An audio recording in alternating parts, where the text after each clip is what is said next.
Bonjour, aujourd'hui je vais vous expliquer l'utilisation de la boussole, comment s'en servir en forêt et comment s'orienter. Voilà, on est parti, c'est à nous. Alors les boussoles vous en avez plusieurs, de plusieurs sortes. D'accord? Vous avez des boussoles à viser. C'est ce que j'utilise la plupart du temps, la boussole à viser. Donc celle-ci, classique, d'accord?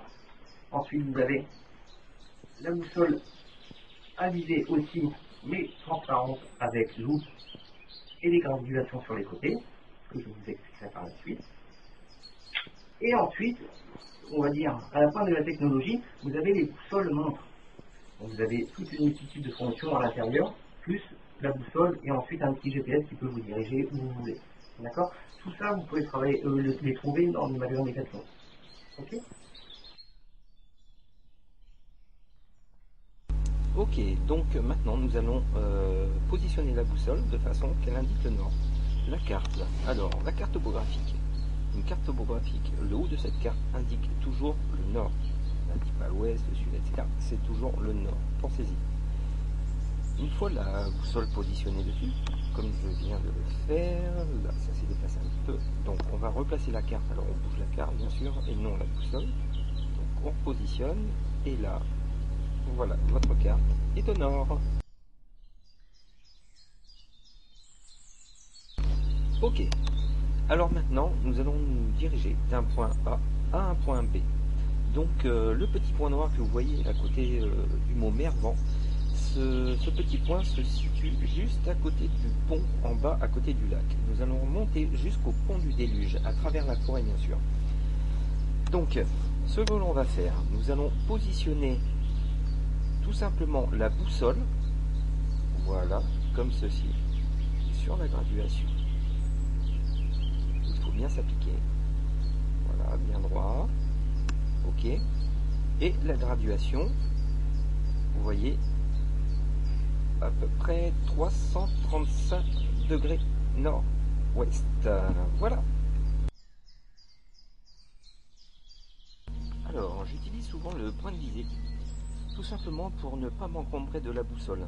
Alors là, nous avons noté 335 degrés nord-ouest. Vous voyez dans la petite lumière là, la plupart du temps, je fais un point de visée au loin, par exemple sur une petite montagne ou un arbre que je vois au loin, qui peut se trouver, je sais pas, 1 kilomètre. Donc ça m'évite la plupart du temps de sortir ma boussole sans arrêt. Et au moins je profite du paysage et de nos amis les animaux. Voilà, 335 degrés, c'est bon, on est parti. Alors, pour calculer la distance avec une carte topographique classique, un 25 millième. Alors, un 25 millième, qu'est-ce que ça veut dire? 1 centimètre sur la carte vaut 250 mètres en réel sur le terrain. Donc, je vais vous montrer ça avec les deux points que nous avons ici. Alors, du pont de Mervan de la vallée jusqu'au pont du déluge. Donc, je vais placer la boussole comme ceci. Voilà. Voilà.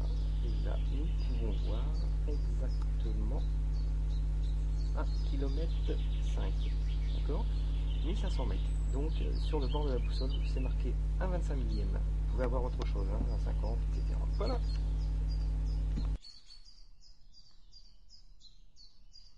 Alors, je vous présente le curvimètre. Le curvimètre est un petit ustensile qui vous permet de calculer tout simplement votre distance. Alors sur le curvimètre, vous avez des graduations, vous avez une petite roulette comme ceci, et quand vous faites rouler le curvimètre, la petite aiguille, comme vous voyez, avance. Et donc vous avez beaucoup de graduations, voilà, comme ici, d'accord, avec le 25 millième, un 50 millième et autres. Et donc, vous voyez exactement la distance. Vous n'êtes pas obligé de vous reporter comme sur le bord de votre boussole par la graduation que vous voyez. Voilà. N'oubliez pas, pour vous orienter en forêt, il vous faut beaucoup de pratique. Toujours. Il faut toujours pratiquer. Mais amusez-vous, c'est très important. D'accord? Alors passez de belles aventures en forêt. Salut.